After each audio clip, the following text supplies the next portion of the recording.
The Forgotten Highway. Setting: a rural highway in the Midwest, USA, abandoned after a series of inexplicable disappearances in the 1980s.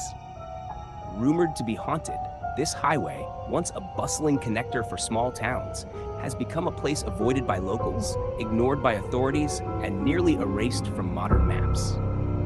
Characters: Emily, a college student, passionate about photography, who stumbles across stories of the haunted highway while researching her thesis on urban legends. Jake, Emily's older brother, a skeptical mechanic who reluctantly agrees to accompany her on the trip. Cassie, Emily's friend and fellow photographer, always searching for the supernatural. A retired lawman from one of the old towns near the highway, who warns them about the road's dark history. Plot: Emily, Jake, and Cassie set out on a journey to photograph the Forgotten Highway. What begins as a harmless adventure turns into a nightmare as they uncover the eerie truth behind the legends. The highway is not just haunted by ghosts. It's a trap, a living entity feeding off the fear of those who pass through it. And once you're on the highway, it's nearly impossible to leave. Excerpt from The Forgotten Highway. Chapter 1. Chapter 1, Into the Void. Emily's fingers drummed lightly on the steering wheel as she squinted at the fading lines on the road. "You're sure this is the right way?" Jake asked from the passenger seat, his tone laced with mild annoyance. Emily shot him a look. "GPS says it is. Besides, we passed the last sign like, 10 minutes ago? We're getting close." The highway stretched out before them, a seemingly endless ribbon of cracked asphalt bordered by untamed fields. They hadn't passed another car for at least an hour. There was something unsettling about the sheer isolation, but Emily kept it to herself. She wasn't going to let Jake's skepticism ruin the trip. Cassie, sitting in the back seat, was flipping through a stack of old news clippings. "I still can't believe this place isn't more famous. Disappearances, haunted sightings, the whole town just abandoning it. You'd think there'd be more documentaries or something." "Well, maybe because it's just stories," Jake grumbled. "People get lost, break down, wander off. Old town roads like this don't exactly scream tourist destination." Emily shrugged. "We'll see. A few good shots of the place and I'll have the best thesis presentation in class." Jake sighed, but said nothing. It wasn't like he had anything better to do that weekend, and he wasn't about to let his little sister venture into the middle of nowhere without backup. The GPS finally chirped, announcing their destination as they turned onto a narrow, overgrown road. The asphalt here was even worse, crumbling at the edges, overrun with weeds. The remains of rusted highway signs loomed ahead, barely readable under years of decay. "Welcome to Hell's Highway," Cassie read aloud with a grin, snapping a photo of the sign. "That's what the locals called it, right?" Emily nodded. "The last stretch of Route 22. After that stretch, no one's supposed to have come back." Jake chuckled.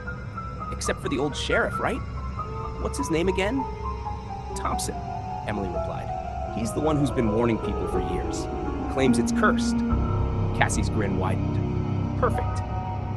They drove for another few miles, silence settling over them. The road grew rougher, the cracks wider. The trees seemed to close in, their branches stretching like skeletal fingers across the sky.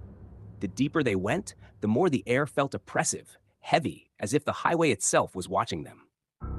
Jake frowned, glancing around. "Something's off. Have you noticed the temperature dropping?" Emily hadn't, but now that he mentioned it, she felt it too. A coldness creeping in through the vents, unnatural for the time of year. The sun was still high, but it was as if the light was being swallowed by the trees. Ahead, the road narrowed even further, winding its way toward a dilapidated old bridge. Beneath it, a shallow creek trickled, though the water looked strangely dark. Cassie leaned forward. "There. That's it. That's the bridge where the first disappearance happened." Emily slowed the car, pulling over just before the bridge. The air outside was still, unnervingly quiet. No birds, no rustling of leaves, just the wind whistling through the broken beams of the old structure. "Creepy," Jake muttered, stepping out of the car. Cassie was already setting up her camera, snapping pictures of the rusted bolts and shattered planks. Emily took her own camera and began walking toward the center of the bridge. "That's where they found his car," she said quietly. "A 1976 Chevy. Engine still running, doors wide open, but no one inside. They never found the driver." Jake chuckled nervously. Let's hope we don't end up like him. But as Emily raised her camera, something strange caught her eye. At the far end of the bridge, just beyond the reach of sunlight, there was a figure, standing completely still. She blinked, but the figure didn't move. It was shrouded in shadow, too far away to make out any details, but there was no mistaking it. A person watching them. Do you see that? Emily whispered. Jake followed her gaze and frowned. What is that? Cassie, hearing the change in their tone, lowered her camera. What's going on? Emily's heart began to race. She took a step forward, trying to get a better look, but the figure remained motionless. Maybe it's just someone from one of the nearby towns, she said, though she didn't believe it. There are no nearby towns, Jake muttered. Suddenly, the figure moved. Not toward them, but away, retreating into the darkness of the trees beyond the bridge. Jake grabbed Emily's arm. Let's go! But now, they hurried back to the car, Cassie snapping a final photo as they rushed inside. The moment they were back on the road, the sense of relief was immediate, though none of them spoke it aloud. Emily checked the rearview mirror. The bridge was receding into the distance, but the shadowy figure was nowhere to be seen. Maybe it was just a hiker, Cassie offered weakly. Jake shook his head. No, that wasn't. Wasn't what? Emily asked. He didn't finish his sentence.